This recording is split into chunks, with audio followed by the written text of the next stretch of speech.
Hi hello ಎಲ್ಲರಿಗೂ ನಮಸ್ಕಾರ. ನಾನು ನಿಮ್ಮ ಅನಾಮಿಕಾ ಅನು. ಅಭಿವ್ಯಕ್ತಿ ಕಥಾಲೋಕಕ್ಕೆ ಸ್ವಾಗತ.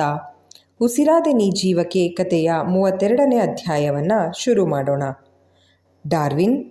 ಶ್ರವಣ್ನ ಕಂಚಿನ ಕಂಠದಲ್ಲಿ ಹೊರಬಂದ ಹೆಸರು ಕೇಳಿ ಧಡಕ್ಕನೆ ಎದ್ದು ಕೂತ ವ್ಯಕ್ತಿ ಒಂದೆರಡು ನಿಮಿಷ ಶ್ರವಣ್ನ ನೋಡಿ, ನಿಮ್ಮನ್ನು ಎಲ್ಲೋ ನೋಡಿದ್ದೀನಲ್ಲ ಯೋಚಿಸುವಂತೆ ಎತ್ತಲೋ ಮುಖ ಮಾಡಿದವನು ತಕ್ಷಣ ಕುಹಕವಾಗಿ ನಗುತ್ತಾ, ಹೋದ ವರ್ಷ ಕಾರವಾರದಲ್ಲಿ ಕ್ಯಾಮಿಲೋ ಅನ್ನೋ ಸುಂದರ ಬೆಡಗಿಯ ಅಪ್ಪ ಅಮ್ಮ ಕೊಟ್ಟ ಮಿಸ್ಸಿಂಗ್ ಕಂಪ್ಲೇಂಟ್ ಇಟ್ಕೊಂಡು ಡಾರ್ವಿನ್ ಅನ್ನೋ ಮೋಸಗಾರನ್ನ ಹುಡುಕ್ತಾ ಇದ್ರಲ್ಲ, ಅದು ನೀನೇ ಅಲ್ವಾ?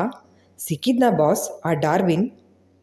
ಎಡ ಹುಬ್ಬು ಹಾರಿಸಿ ಪ್ರಶ್ನೆ ಕೇಳಿದ ರೀತಿಗೆ ಶ್ರವಣ್ ಕೋಪದಲ್ಲಿ ಕೆಂಡಾಮಂಡಲನಾದ. ಬೀಗ ತೆಗೀರಿ, ಅಲ್ಲಿದ್ದ ಪೇದೆಗೆ ಹೇಳಿ ಲಾಕ್ ಓಪನ್ ಮಾಡಿಸಿ ಸೆಲ್ಲೊಳಗೆ ಹೋದವನು ಅವನ ಕೊರಳ ಪಟ್ಟಿ ಹಿಡಿದು ಅವನ ಕೆನ್ನೆ ಮೇಲೆ ಹಿಗ್ಗಾಮುಗ್ಗ ಬಾರಿಸೋಕೆ ಶುರು ಮಾಡಿಬಿಟ್ಟ. ನನ್ನ ಕ್ಯಾಮಿಲೋನ ಏನೋ ಮಾಡಿದೆ? ಮೂಗಿಗೆ ನೇರ ಪಂಚ್ ಮಾಡಿದ ರೀತಿಗೆ ಅವನ ತಲೆಯೆಲ್ಲ ಧಿಮ್ ಅಂದಿತ್ತು. ಹೊಡೆತದ ರಭಸಕ್ಕೆ ಮೂಗ್ನಿಂದ ಸುರಿದ ರಕ್ತವನ್ನು ಒರೆಸ್ಕೊಳ್ತಾ ತನ್ನ ನಗು ಜೋರು ಮಾಡಿದ ವಿಜಯ್, ನಿಮ್ಮ ಕ್ಯಾಮಿಲೋ ಎಲ್ಲಿದ್ದಾಳೆ ಅಂತ ನನಗೇನು ಗೊತ್ತು ಬಾಸ್? ನಾನು ನೀವು ತಿಳ್ಕೊಂಡಿರೋ ಹಾಗೆ ಯಾವ ಡಾರ್ವಿನ್ ಅಲ್ಲ. ಹಾಗೆ ಆ ಪಾರ್ಟಿ ಹಾಲ್ನಲ್ಲಿ ಆ ಹುಡುಗಿ ನೋಡೋಕ್ಕೆ ಸಖತ್ತಾಗಿದ್ಲು ಅಂತ ಮಾತಾಡ್ಸೋಕೆ ಹೋದೆ ಅಷ್ಟೇ. ಆದರೆ ಅವಳು ಸಹ ನನ್ನ ಅದೇನೋ ವಿಜಯ್ ಶಾಶ್ವತ್ ಅಂತ ಕರೀತಾ ಇದ್ಲು. ಅಲ್ಲ, ನೀವೆಲ್ಲ ಯಾಕೆ ನನ್ನ ಯಾವ್ದ್ಯಾವುದೋ ಹೆಸರಲ್ಲಿ ಕರೀತಾ ಇದಿರೋದು? ನನಗಿರೋದು ಒಂದೇ ಹೆಸರು, ಮಹೀಮ್ ಬಾಜ್ವಾ. ಮೂಲತಃ ಪಂಜಾಬಿ. ಏನೋ ಹೊಸ ಬಿಸ್ನೆಸ್ ಮಾಡೋಣ ಅಂತ 6 ತಿಂಗಳ ಹಿಂದಷ್ಟೇ ಬೆಂಗಳೂರಿಗೆ ಬಂದ ನನಗೆ ಅಕ್ಷಜ್ ಪಾಲ್ ಅವರ ಸ್ನೇಹ ಸಿಕ್ತು. ಈಗ ಅವ್ರ ಜೊತೆಗೆ ಬಿಸ್ನೆಸ್ ಮಾಡ್ತಾ ಇರೋದು ಮಾತ್ರ ಅಲ್ಲ, ಅವ್ರ ತಂಗಿ ಜೊತೆಗೆ ನನಗೆ ಎಂಗೇಜ್ಮೆಂಟ್ ಕೂಡ ಆಗಿದೆ. ನನ್ನ ಹುಡುಗಿ ಹೆಸರು ಪಾಯಲ್. ಹೆಸರು ಎಷ್ಟು ಚೆಂದ ಇದೆ ಅಲ್ವಾ? ಹೆಸರು ಮಾತ್ರ ಅಲ್ಲ ಬಾಸ್, ಹುಡುಗಿ ಸಹ ಹಾಟ್ ಆಗಿದ್ದಾಳೆ ಎಂದವನ ಮಾತಿನ ಧಾಟಿಗೆ ಶ್ರವಣ್ ಕೋಪ ಮತ್ತಷ್ಟು ನೆತ್ತಿಗೇರಿತ್ತು. ಬದ್ಮಾಶ್, ಹೆಣ್ಮಕ್ಳನ್ನು ಏನಂತ ತಿಳ್ಕೊಂಡಿದ್ದೀಯಾ? ಇಷ್ಟು ವರ್ಷ ನಿನ್ನ ಲಕ್ ಚೆನ್ನಾಗಿತ್ತು, ಅದಕ್ಕೆ ಕಾನೂನಿನ ಕಣ್ಣಿಂದ ಸುಲಭವಾಗಿ ತಪ್ಪಿಸ್ಕೊಂಡು ಇಷ್ಟ ಬಂದ ಹಾಗೆ ಆಟ ಆಡಿದ್ದೀಯಾ. ಆದರೆ ಇವತ್ತು ಈ ಕ್ಷಣದಿಂದ ನಿನ್ನ ಕೆಟ್ಟ ಟೈಮ್ ಶುರು ಆಯಿತು. ನೋಡ್ತಾ ಇರು, ಕೋರ್ಟ್ ನನಗೆ ಮರಣದಂಡನೆ ವಿಧಿಸೋವರೆಗೂ ನಾನು ನೆಮ್ಮದಿಯಾಗಿ ಕುಳಿತುಕೊಳ್ಳೋದಿಲ್ಲ. ಹಲ್ಲು ಕಟಕಟಾಯಿಸಿ ಸೆಲ್ ಹೊರಗೆ ಬಂದು, ನಾಳೆ ಬೆಳಗ್ಗೆ ಇವನನ್ನು ಮ್ಯಾಜಿಸ್ಟ್ರೇಟ್ ಕೋರ್ಟ್ಗೆ ಕರ್ಕೊಂಡು ಹೋಗೋವರೆಗೂ ಹುಷಾರಾಗಿ ನೋಡ್ಕೊಳ್ಳಿ. ಏನಾದರೂ ಇವನು ಎಂಜಲ್ ಕಾಸಿಗೆ ಆಸೆಪಟ್ಟು ತಪ್ಪಿಸ್ಕೊಳ್ಳೋದಕ್ಕೆ ಸಹಾಯ ಮಾಡಿದರೆ ನಿಮ್ಮೆಲ್ಲರ ಪಾಲಿಗೆ ನಾನೇ ಯಮಧರ್ಮರಾಯ ಆಗಬೇಕಾಗತ್ತೆ. ಬುಸುಗುಡುತ್ತಾ ಡಾರ್ವಿನ್ ಕಡೆಗೆ ಸುಡು ನೋಟ ಬೀರಿ ಸ್ಟೇಷನ್ ಹೊರಗೆ ನಡೆದ ದಿಟ್ಟ ಅಧಿಕಾರಿ ಶ್ರವಣ್ ಕುಮಾರ್ ಅವರ ಕಣ್ಣಾಲಿಗಳು ತುಂಬಿಕೊಂಡಿದ್ವು. ಲಿಫ್ಟ್ ಏರಿ ಟೆರೇಸ್ನಲ್ಲಿರುವ ಪಾರ್ಟಿ ಹಾಲ್ಗೆ ಬರುತ್ತಿದ್ದಂತೆ ಆರುಷಿ ನೇರ ಪ್ಯಾಂಟ್ರಿಗೆ ಹೋಗಿ ತನ್ನ ಸ್ಕೂಟಿ ಕೀ ಹಾಗೆ ಪರ್ಸ್ ತೆಗೆದುಕೊಂಡು ಕೈಲಿದ್ದ ಮೊಬೈಲ್ನ ನೋಡಿ ಅನ್ಯಾಯವಾಗಿ ಇದನ್ನು ಒಡೆದು ಹಾಕ್ಬಿಟ್ಟ.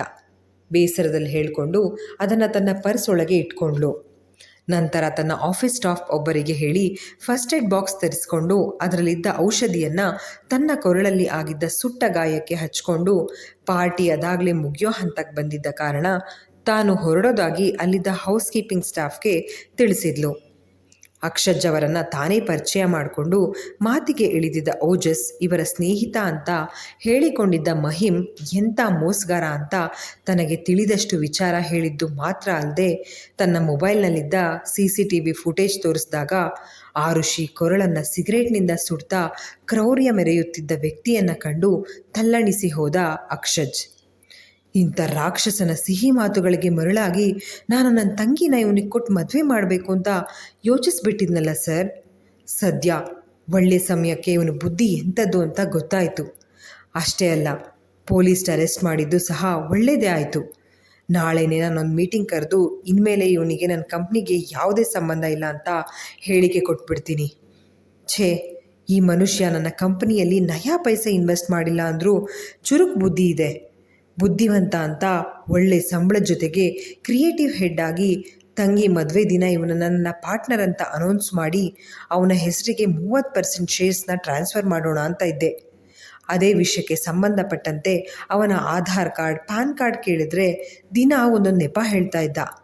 ಮೊನ್ನೆ ಬಂದು ತಪ್ಪು ತಿಳಿಬೇಡ ಅಕ್ಷಜ್, ನಿನ್ನ ತಂಗಿನ ಮದುವೆ ಆಗಿ ನಿನ್ನ ಕಂಪ್ನಿಯ 30% ಶೇರ್ಗಳನ್ನು ಆಕ್ಸೆಪ್ಟ್ ಮಾಡಿಕೊಂಡ್ರೆ ಅದು ವರದಕ್ಷಿಣೆ ತೆಗೆದುಕೊಂಡ ಹಾಗಾಗತ್ತೆ. ನಾನು ನಿನ್ನ ತಂಗಿನ ಮನಸಾರೆ ಪ್ರೀತಿಸ್ತಾ ಇದ್ದೀನಿ. ಪಾಯಲ್ ಪ್ರೀತಿಗೆ ಹೀಗೆಲ್ಲ ಬೆಲೆ ಕಟ್ಟೋಕೆ ಇಷ್ಟ ಇಲ್ಲ. ನಿನಗೆ ನನ್ನ ಮೇಲೆ ನಂಬಿಕೆ ಇದ್ದರೆ ನನ್ನ ಸ್ವಂತ ಬಿಸ್ನೆಸ್ ಶುರು ಮಾಡೋಣ ಅಂತ ಇದ್ದೀನಿ. ಅದಕ್ಕೆ ಸ್ವಲ್ಪ ಹಣದ ಕೊರತೆ ಇದೆ. ಅದನ್ನು ಬೇಕಾದರೆ ಸಾಲ ಅಂತ ಕೊಡು, 1 ವರ್ಷದಲ್ಲಿ ತೀರಿಸ್ಬಿಡ್ತೀನಿ ಅಂತ ಹೇಳ್ದ. ನನಗೆ ಅವನ ಸ್ವಾಭಿಮಾನದ ಮಾತುಗಳನ್ನು ಕೇಳಿ ಖುಷಿ ಆಯಿತು. ನನ್ನ ತಂಗಿ ಎಂಥ ಜೆಂಟಲ್ಮೆನ್ನ ಕೈ ಹಿಡಿತಾ ಇದ್ದಾಳೆ ಅಂತ ಖುಷಿ ಮಾತ್ರ ಅಲ್ಲ, ಬಹಳ ಹೆಮ್ಮೆ ಅನ್ನಿಸ್ತು. ಅದಕ್ಕೆ ಹಿಂದೆ ಮುಂದೆ ಯೋಚಿಸದೆ ಅವನು ಕೇಳಿದ್ದ 50 ಲಕ್ಷ ಹಾರ್ಡ್ ಕ್ಯಾಶ್ನ ಕೊಟ್ಬಿಟ್ಟೆ. ಇವತ್ತು ಸಂಜೆ ಅವನು ಪಾರ್ಟಿಗೆ ಬರ್ತಲೇ, ನಾಳೆ ನನ್ನ ಹೊಸ ಬಿಸ್ನೆಸ್ಗೆ ಬೇಕಾದ ಆಫೀಸ್ ಸಿಕ್ಕಿದೆ, ನೀನೊಂದು ಸಲ ಬಂದು ಜಾಗ ನೋಡಿ ಓಕೆ ಮಾಡಿದ್ರೆ ಅಡ್ವಾನ್ಸ್ ಕೊಟ್ಟು 1 ವಾರದಲ್ಲೇ ನನ್ನ ಇನ್ವೆಸ್ಟ್ಮೆಂಟ್ ಕಂಪನಿ ಶುರು ಮಾಡ್ತೀನಿ. ಹಾಗೆ ಶೇರ್ ಮಾರ್ಕೆಟ್ನಲ್ಲಿ ಕಾಮನ್ ಮ್ಯಾನ್ಗೆ ಹಣ ಹೂಡಿಕೆ ಮಾಡೋಕ್ಕೆ ಸುಲಭ ಆಗುವಂತೆ ಒಂದು ಆ್ಯಪ್ ಡಿಸೈನ್ ಮಾಡಿದ್ದೀನಿ. ಅದನ್ನು 1 ತಿಂಗಳಲ್ಲಿ ರಿಲೀಸ್ ಮಾಡ್ತೀನಿ. ಇದರಿಂದ ಹಣ ಹೂಡಿಕೆ ಮಾಡೋ ಜನರಿಗೆ ಲಾಭ, ನನಗೂ ಲಾಭ.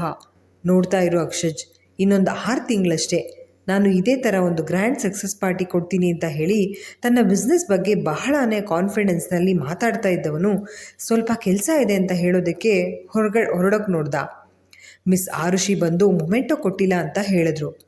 ಆಗ ನಾನು ಅವನನ್ನು ಡಯಾಸ್ ಕಡೆಗೆ ಕರ್ಕೊಂಬಂದೆ. ಆದರೆ ಅವನು ಮಿಸ್ ಆರುಷಿನ ನೋಡ್ತಾ ಇದ್ದ ಹಾಗೆ ಬೆಚ್ಚಿತು ಅಲ್ಲದೆ ಕೆಲಸ ಇದೆ ಅಂತ ಅವಸರದಲ್ಲಿ ಓಡ್ ಹೋದ. ಅವನು ಹೋದ ತಕ್ಷಣ ಆರುಷಿ ಕೂಡ ಧಾವಂತಪಟ್ಟು ಹೊರಗೋಡಿದ್ ನೋಡು ಏನೋ ಸರಿ ಇಲ್ಲ ಅಂತ ಅನಿಸಿತ್ತು. ಆದರೆ ಈಗ ನಿಮ್ಮಿಂದ ಸತ್ಯ ತಿಳ್ಕೊಂಡು ನಿಜಕ್ಕೂ ಶಾಕ್ ಆಗ್ತಾ ಇದೆ ಸರ್. ಮಾತಾಡ್ತಾ ಇರುವಾಗ ಅಕ್ಷಜ್ಗೆ ಯಾವುದೋ ನಂಬರ್ನಿಂದ ಕರೆ ಬಂದಿತ್ತು. ಬಂದ ಕರೆ ಸ್ವೀಕರಿಸಿದರೆ ಆ ಕಡೆಯಿಂದ ಇನ್ಸ್ಪೆಕ್ಟರ್ ಪದ್ಮನಾಭ್, ನಾಳೆ ಬೆಳಗ್ಗೆ ನೀವು ಸ್ಟೇಷನ್ಗೆ ಬರಬೇಕಾಗತ್ತೆ. ನಮ್ಮ DSP ಸಾಹೇಬರಿಗೆ ಮಹಿಮ್ ಕುರಿತು ನಿಮ್ಮ ಬಳಿ ಸ್ವಲ್ಪ ವಿಚಾರಿಸೋದಿದೆಯಂತೆ. ನೋಡಿ, 10 ಗಂಟೆಗೆ ನೀವು ಸ್ಟೇಷನಲ್ಲಿ ಇರಬೇಕು. ಮೊಬೈಲ್ ಆಫ್ ಮಾಡ್ಕೊಳ್ಳೋದು, ಅರ್ಜೆಂಟ್ ಕೆಲಸ ಇದೆ ಅಂತ ಊರಿಂದ ಹೊರಗಡೆ ಹೋಗೋದು ಇದೆಲ್ಲ ಮಾಡೋ ಹಾಗಿಲ್ಲ ಅಂತ ಸ್ವಲ್ಪ ಒರಟಾಗಿಯೇ ಮಾತನಾಡಿ ಕಾಲ್ ಕಟ್ ಮಾಡಿದರೆ ಅಕ್ಷಜ್ ಮುಖ ಬಾಡಿತ್ತು. ತಾತ ಮುತ್ತಾತದಿಂದ ವ್ಯಾಪಾರವನ್ನೇ ಉಸಿರಾಗಿಸಿಕೊಂಡು ತಮ್ಮ ವ್ಯವಹಾರದಲ್ಲಿ ಮೋಸ ವಂಚನೆಗೆ ಜಾಗ ಕೊಡದೆ ಮನೆತನದ ಹೆಸರನ್ನು ಕಾಪಾಡ್ಕೊಂಡು ಬಂದಿದ್ದವರು ಇಂದು ಯಾವುದೋ ವ್ಯಕ್ತಿಯನ್ನು ನಂಬಿ ಇಂಥ ದಿನ ನೋಡಬೇಕಾಯ್ತಲ್ಲ ಅನ್ನೋ ಬೇಸರದಲ್ಲಿ ಪಾರ್ಟಿಯನ್ನು ವೈಂಡ್ ಅಪ್ ಮಾಡಿದ. ಆರುಷಿ ಬಳಿ ತಮ್ಮ ಪಾರ್ಟಿಗೆ ಬಂದಿದ್ದ ಗೆಸ್ಟಿಂದ ನಿಮಗೆ ತೊಂದರೆ ಆಯಿತು ಅಂತ ಕ್ಷಮಾಪಣೆ ಕೋರಿ ಹಾಗೆ ಓಜಸ್ಗೆ ಮಹಿಮ್ ಕುರಿತಾಗಿ ಸತ್ಯ ತಿಳಿಸಿದ್ದಕ್ಕೆ ಕೃತಜ್ಞತೆ ಸಲ್ಲಿಸಿ ಪಾರ್ಟಿ ಚೆನ್ನಾಗಿ ಆರ್ಗನೈಸ್ ಆಗಿತ್ತು ಅಂತ ಹೊರಡೋ ಮೊದಲು ಮತ್ತೊಮ್ಮೆ ಆರುಷಿಗೆ ಧನ್ಯವಾದ ತಿಳಿಸಿ ಹೊರಟ. ಅಕ್ಷಜ್ ನಾಳೆ ಪೊಲೀಸರನ್ನು ಎದುರುಗೊಳ್ಳಲು ಭಯವಾಗುತ್ತಿರುವುದು ಇವನು ಮಹಿಮ್ನಂತೆ ಮೋಸಗಾರ ಅಂತಲ್ಲ, ಬದಲಿಗೆ ಇವನು ತನ್ನ ಫ್ಯಾಮಿಲಿ ಬಿಸ್ನೆಸ್ನ ವಹಿಸಿಕೊಂಡಾಗಿನಿಂದ ಸರ್ಕಾರಕ್ಕೆ ಕಳ್ಳ ಲೆಕ್ಕ ತೋರಿಸಿ ಸಾಕಷ್ಟು ಕಪ್ಪು ಹಣ ಗಂಟು ಮಾಡಿಕೊಂಡಿದ್ದು. ಈ ತನಿಖೆ ಸಮಯದಲ್ಲಿ ಆ ಸತ್ಯ ಹೊರಗಡೆ ಬಂದರೆ IT ಡಿಪಾರ್ಟ್ಮೆಂಟ್ನವರು ತನ್ನ ಕಂಪನಿ ಮೇಲೆ ಕೇಸು ದಾಖಲು ಮಾಡ್ತಾರೆ. ಆಗ ತನ್ನ ಕುಟುಂಬದ ಮರ್ಯಾದೆ ಬೀದಿಗೆ ಬೀಳೋದು ಗ್ಯಾರಂಟಿ ಅಂತ ತನ್ನದೇ ಚಿಂತೆಯಲ್ಲಿ ಮನೆದಾರಿ ಹಿಡ್ದ. ಲೇಟ್ ಆಯಿತು, ಬನ್ನಿ ಚಂದ್ರ ಅಂತ ಹೇಳಿ ಸ್ಕೂಟಿ ಸ್ಟಾರ್ಟ್ ಮಾಡಿ ತಾನು ಮುಂದೆ ನಡೆದರೆ ಓಜಸ್ ತನ್ನ ಬೈಕ್ನಲ್ಲಿ ಇವಳನ್ನು ಹಿಂಬಾಲಿಸಿದ್ದ. ದಾರಿಯಲ್ಲಿ ಆಸ್ಪತ್ರೆಗೆ ಹೋಗಿ ಗಾಯಕ್ಕೆ ಚಿಕಿತ್ಸೆ ತೆಗೆದುಕೊಳ್ಳಿ ಅಂತ ಓಜಸ್ ಎಷ್ಟೇ ಹೇಳಿದ್ರೂ ಒಪ್ಪದೆ ಆಯಿಂಟ್ಮೆಂಟ್ ಹಚ್ಚಿರುವೆ ಅಷ್ಟು ಸಾಕು ಅಂತ ಹೇಳಿ ಮನೆ ತಲುಪುವ ಆತುರದಲ್ಲಿ ಇರುವ ಆರುಷಿಗೆ ಶಾಶ್ವತ್ನ ಪೊಲೀಸರು ಅರೆಸ್ಟ್ ಮಾಡಿದ್ದಾರೆ ಅನ್ನೋ ಸಿಹಿ ಸುದ್ದಿಯನ್ನು ತನ್ನ ತಂದೆ ತಾಯಿಗೆ ಹೇಳಬೇಕು ಅನ್ನೋ ಕಾತುರತೆ ಇದೆ.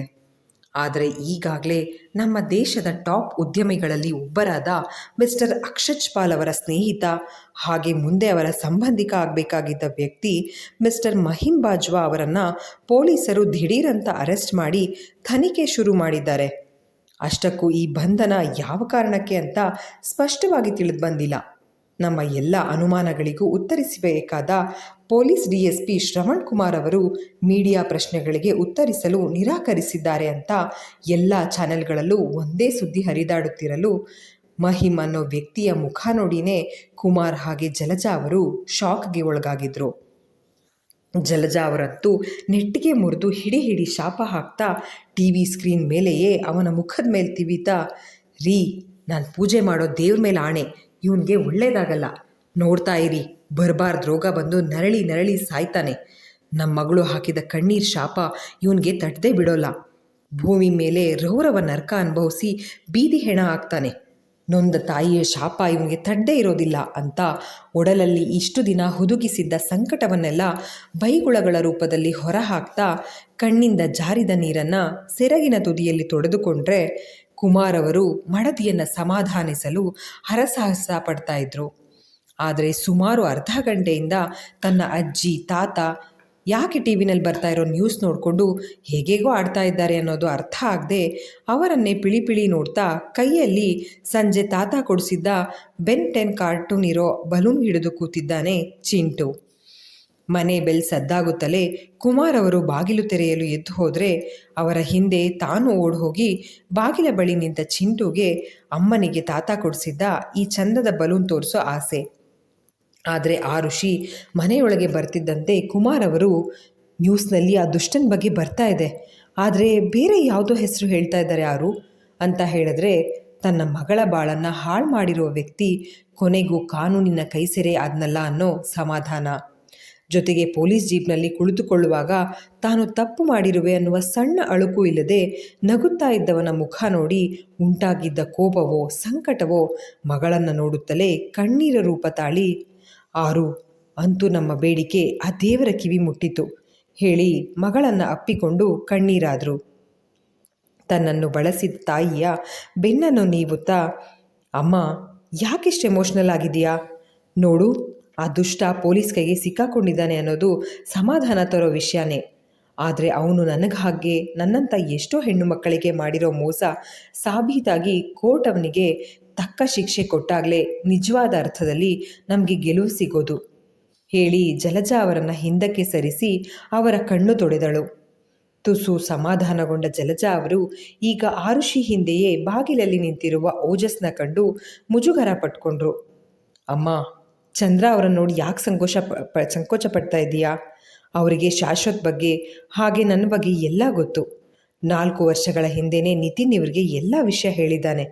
ಆದರೆ ನಿತಿನ್ ಹೇಳಿದ ಹುಡುಗಿ ನಾನೇ ಅನ್ನೋದು ಇವ್ರಿಗೆ ರೀಸೆಂಟಾಗಿ ಗೊತ್ತಾಗಿದೆ. ನಿಜ ಹೇಳಬೇಕು ಅಂದರೆ ಇವತ್ತು ಆ ಕ್ರೂರಿ ಜೈಲ್ ಪಾಲಾಗಿರೋದಕ್ಕೆ ಚಂದ್ರ ಅವರು ಮಾಡಿದ ಸಹಾಯದಿಂದ ಎಂದು ಇಂದು ನಡೆದ ಎಲ್ಲ ವಿಚಾರ ತಿಳಿಸಿದ್ಲು. ಆರುಷಿ ಮಾತು ಕೇಳಿ ಕುಮಾರ್ ಹಾಗೆ ಜಲಜಾ ಅವರು, ತುಂಬ ಥ್ಯಾಂಕ್ಸ್ ಕಣಪ್ಪ. ಆ ದುಷ್ಟ ನಮ್ಮ ಆರುಗೆ ಏನಾದರೂ ಹೆಚ್ಚು ಕಮ್ಮಿ ಮಾಡಿದರೆ ನಾವಂತೂ ಜೀವಂತವಾಗಿ ಉಳಿತಾ ಇರಲಿಲ್ಲ. ಓಜಸ್ ಎದುರಿಗೆ ನಿಂತು ಕೈ ಮುಗಿದು ಕಣ್ಣೀರು ಹಾಕಿದ್ರೆ ಇದೆಲ್ಲವನ್ನು ನೋಡುತ್ತಾ ನಿಂತಿದ್ದ ಚಿಂಟುಗೆ ತನ್ನ ಮನೆಯಲ್ಲಿ ಏನು ನಡೀತಾ ಇದೆ ಅಂತ ಅರ್ಥ ಆಗಲಿಲ್ಲ. ಆದರೂ ತನ್ನ ಮೂನಂಕಲ್ ಏನೋ ಹೆಲ್ಪ್ ಮಾಡಿದ್ದಾರೆ ಅನ್ನೋದು ಮಾತ್ರ ಅವನ ಅಜ್ಜಿ ತಾತ ನಡ್ಕೊಂಡ ರೀತಿಯಿಂದನೇ ತಿಳಿದು ಬಂದಿತ್ತು. ಅದಕ್ಕೆ ತನ್ನ ಅಜ್ಜಿ ಮತ್ತು ತಾತನ ಮಧ್ಯೆ ತಾನೂ ಹೋಗಿ ನಿಂತ್ಕೊಂಡು ಕೈ ಮುಗಿದು ಥ್ಯಾಂಕ್ ಯು ಮೂನಂಕಲ್ ಅಂತ ಮುದ್ದಾಗಿ ಹೇಳಿದ್ದ. ತಕ್ಷಣ ಆ ಪುಟ್ಟ ಕಂದನನ್ನು ಎತ್ಕೊಂಡು ಅವನ ಕೈ ಸರಿಸಿದ ಓಜಸ್, ನೀನು ಹೀಗೆಲ್ಲ ನನಗೆ ಕೈ ಮುಗಿದು ಥ್ಯಾಂಕ್ಸ್ ಹೇಳ್ಬೇಡ ಚಿಂಟು, ಸಂಕಟ ಆಗುತ್ತೆ. ನೀನು ಗುಡ್ ಬಾಯ್ ಅಲ್ವಾ? ಈಗ ಅದಕ್ಕೆ ನಾವಿಬ್ಬರು ಸೇರಿ ಒಂದು ಕೆಲಸ ಮಾಡೋಣವಾ? ನೀನು ಅಜ್ಜಿ ತಾತ ಹಾಗೆ ಅಮ್ಮನ ಮೂಡ್ ಹ್ಯಾಪಿ ಮಾಡೋಕ್ಕೆ ನಾವಿಬ್ಬರು ಹೋಗಿ ಐಸ್ ಕ್ರೀಮ್ ತೊಗೊಂಡು ಬರೋಣ, ಓಕೆನಾ ಅಂತ ಕೇಳಿದ್ರೆ ತಲೆ ಆಡಿಸಿ ಮೊದಲಿಗೆ ಒಪ್ಪಿಗೆ ಕೊಟ್ಟರು. ಮರುಕ್ಷಣ ತನ್ನ ಅಮ್ಮನ ಕಡೆಗೆ ನೋಡಿದ್ದ. ಆರುಷಿಗೂ ತನ್ನ ಅಪ್ಪ ಅಮ್ಮನ ಹತ್ರ ಮನ್ಸು ಬಿಚ್ಚಿ ಮಾತನಾಡಬೇಕು ಅನ್ನೋ ಹಂಬಲ ಇದೆ. ಆದರೆ ಮಗು ಮುಂದೆ ಹೇಗೆ ಅಂತ ಯೋಚಿಸುತ್ತಾ ಇದ್ದವಳಿಗೆ ಈಗ ಓಜಸ್ ಸ್ವಲ್ಪ ಹೊತ್ತು ಮಗುನ ಹೊರಗಡೆ ಕರ್ಕೊಂಡು ಹೋಗೋದೇ ಒಳ್ಳೆಯದು ಅನಿಸಿ, ಸರಿ ಹೋಗ್ಬನ್ನಿ ಚಂದ್ರ, ಮಗು ಹುಷಾರು ಅಂತ ಹೇಳಿ ಅವರಿಬ್ಬರನ್ನು ಕಳುಹಿಸಿಕೊಟ್ಟು ಮನೆ ಬಾಗಿಲನ್ನು ಮುಂದೆ ಮಾಡಿ ಓಡ್ ಬಂದು ತನ್ನ ತಂದೆಯ ಎದೆಗೊರಗಿ ಬಿಕ್ಕಿ ಬಿಕ್ಕಿ ಅತ್ತು ಬಿಟ್ಲು.